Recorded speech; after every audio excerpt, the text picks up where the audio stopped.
issue na yan, kay Manny Pacquiao na nakukonfuse, na nagkaroon ng insertion sa 2025, meron pa, mga ka-GP Natics. Etong si Win Gatchalian, pumalag din.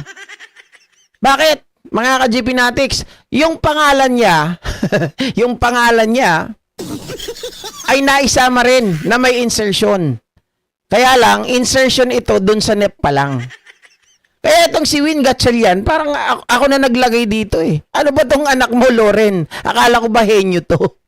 Ano to, magsusorry na lang din, mga kababayan? Si Kong Miao ang inilagay ko ha. Hindi si... kasi magkamukha naman sila eh. Hindi, babaguhin ko yan. Iba kasi na ilagay ko mga ka-GP Natics. Isa ka rin ba sa nabudol? Oh, etong si Win Gatchalian, mga kababayan, ito po yung kanyang pahayag. Oh, sabi ni Win Gatchalian, never akong nag-request sa DPWH ng proyekto para mailagay sa NEP. Pinabulaanan ni Senator Sherwin Gatchalian na humirit siyang mag-insert ng pondo ang DPWH sa National Expenditure Program.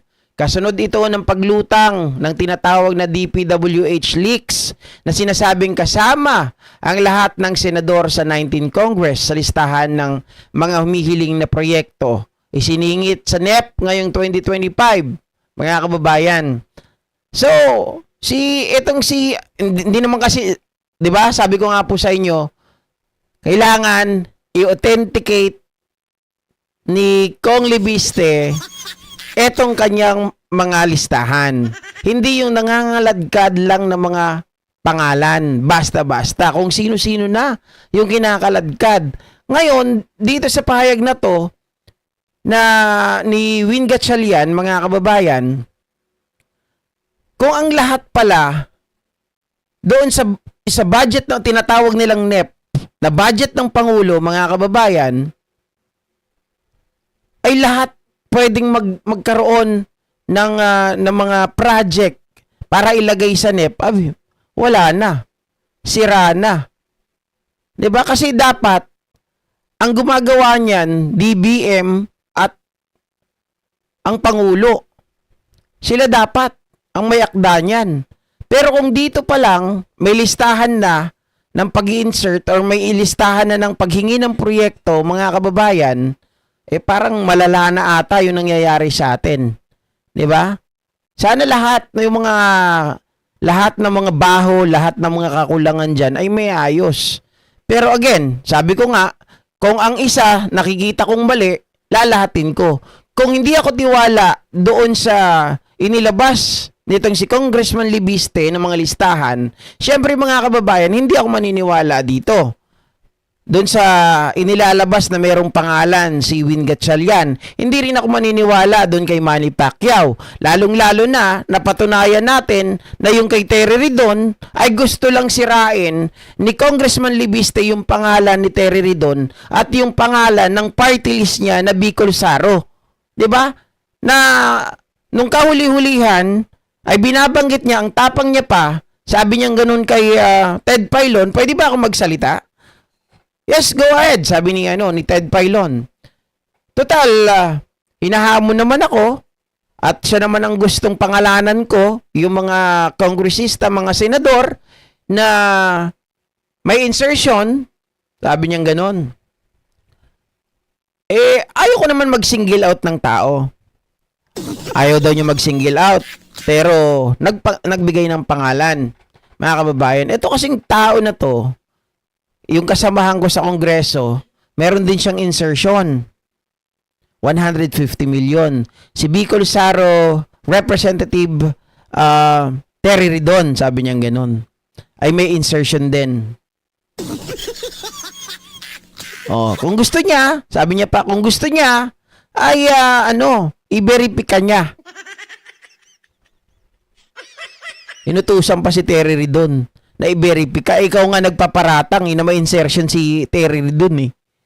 Diba? Kaya pumalag si Terry Ridon. Teka lang, kauupo ko lang bilang kongresista eh. Kung doon sumablay, mga kababayan, dito sablay to. Sablay din sa iba. Diba? Lagi nating titingnan, lagi nating iisipin. Mga kababayan, sa batas, merong kasabihan dyan, falsus in uno, falsus in omnibus. Kung sa una pa lang, mali na yung mga pahayag mo, wala nang kredibilidad yung mga susunod. 'Di ba? Wala nang kredibilidad yun. Unang-una, wala nga nagpapatunay. Walang nagsasabi, walang umaamin na authentic yung hawak niya. Oh. Hindi niya rin mapatunayan sa sarili niya. Nagtuturo siya ng ibang tao. So technically, mga kababayan, wala siyang hawak talaga na katibayan na magsasabi na yung kanyang papeles na hawak ay authentic. 'Di ba? Pag hindi authentic, walang seal, walang sino man nagpapatunay diyan, hindi rin ito tawag dito. Mga kababayan, ano ba yung ano? Hindi rin ito certified true copy. Peke 'yan. 'Di ba?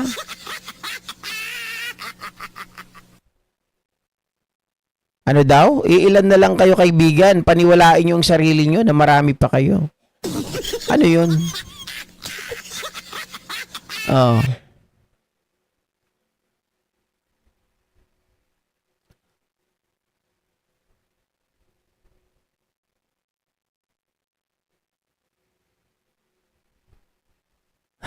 May DDS pala dito.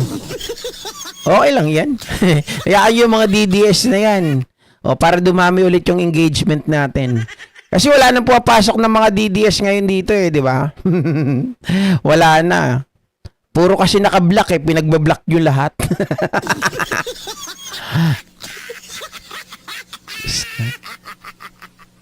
O, ayan mga kababayan, marami nang pumapalag doon sa mga dokumento nitong si Kong Libiste.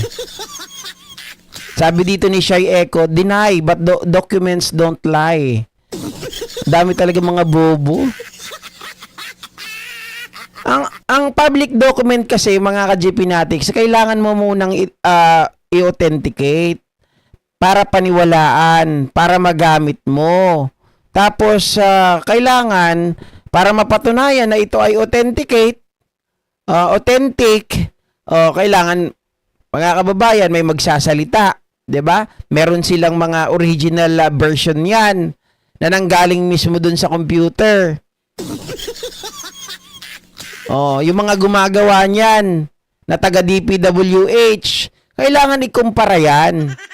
Hindi yung naglabas ka ng ganito, walang pagkukumparahan, namatay na yung may-ari, hindi na magsasalita kung kailan namatay, saka pa kayo naglabas ng ganyan.